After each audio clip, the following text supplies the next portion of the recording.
Welcome back to This Week with Mitch Grosky. This week I'll focus on three stories: news, sports, and entertainment. We lead off this week with a quick look at the results of this week's Iowa caucuses. What did I think?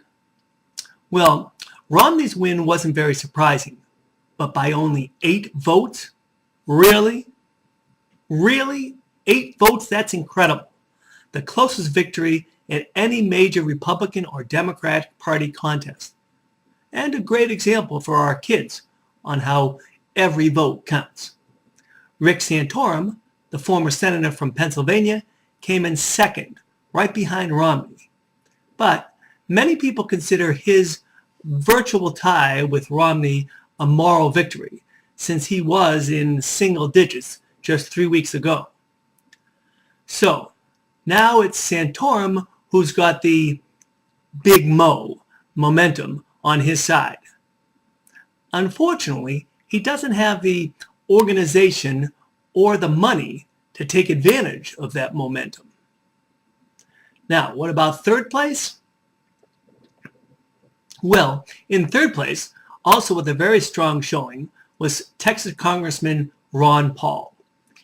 His libertarian philosophy is striking more of a chord with people this time around. Now, actually, I'm one of those people who thinks that there's no way he can win. What really hurts him is those 8 to 10 outrageous and bigoted quotes from the Ron Paul newsletter. And of course, his outright refusal to consider taking military action if Iran gets a nuclear weapon. Now, that's a position that virtually no Republican, or Democrat for that matter, agrees with. As far as his future, I think he might end up running as an independent. Finishing a distant third was former Speaker Newt Gingrich. It'll be really interesting to watch this week's debates up in New Hampshire. I mean, you could see in Newt's concession speech how upset he was with Romney because of Romney's super PAC ads. I'm actually more surprised that he's not more ticked off at Ron Paul, who called him a serial hypocrite in his ads. Well, Governor Perry almost dropped out this week, right after the Iowa caucuses, and went back to Texas to reassess his candidacy.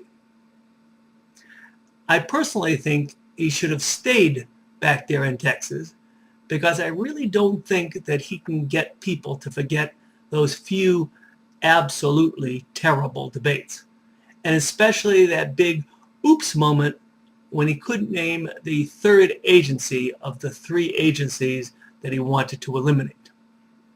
That's a kind of gaffe, it seems to me, that's going to go down in history, kind of like Nixon sweating against Kennedy, or Romney's father, George Romney, saying he'd been brainwashed, or like former President Gerald Ford saying that there wasn't any Soviet domination of Eastern Europe. Now, what about Michelle Bachmann? Well, Michelle Bachmann joins Herman Cain and Tim Pawlenty as also-rans. And then what about John Huntsman? Well, since he chose not to compete in Iowa and only got 700 votes, we'll have to wait and see if he can get any traction up there in New Hampshire, especially with the Boston Globe's recent endorsement. My guess, not so much. Moving on to sports. Well, my New England Patriots have a bye this week, and I'll have to keep an eye on this weekend's NFL games to find out if the Pats are going to play Cincinnati or Pittsburgh next week. I think I'd prefer Cincinnati. A little bit easier game, I think. I'm glad that Tom Brady and his banged-up team will get some rest this week. If you're a fan, you know that Brady is having another fantastic year. But then again, so is Drew Brees and Aaron Rodgers. Oh, speaking of quarterbacks, got to get in a Tebow comment before it's too late. Look, the Broncos are going to lose to the Steelers this weekend. Everyone knows it, and honestly, it's true.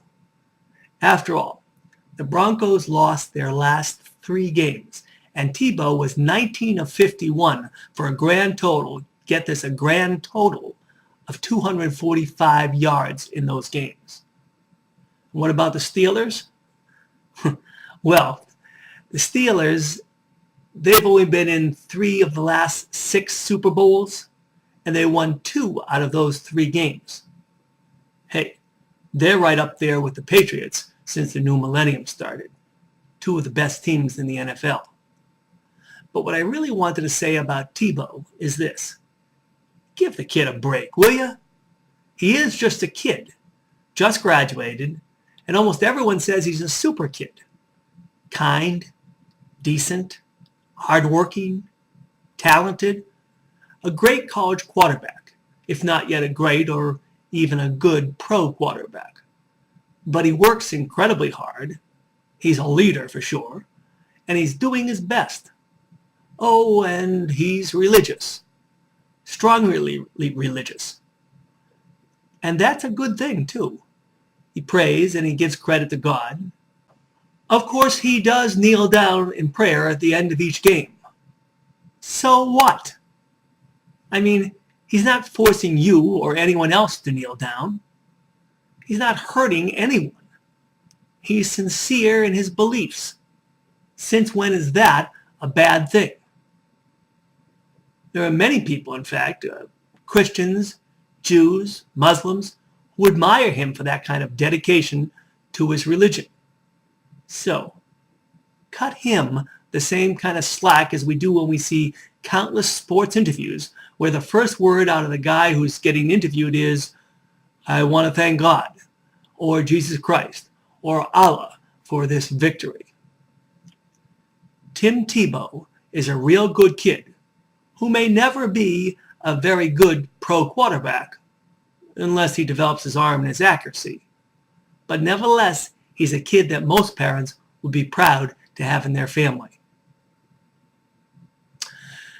And finally, some entertainment news. Admittedly, a bit of fluff that maybe hasn't yet reached your radar screens, but nevertheless, news all the same. Kim Kardashian's in the news again. According to E! Online, apparently there's going to be a line of Kardashian Barbie dolls based on Kim and her sisters Khloe and Kourtney. Just a guess, but it'll probably hit the shelves by next Christmas for no more than, say, 72 days. And in a related story, it seems like a lot of people are pointing to the fact that even though Kim earned about $12 million last year, she only paid 1% more in taxes than a secretary earning about $45,000. Only 1% more.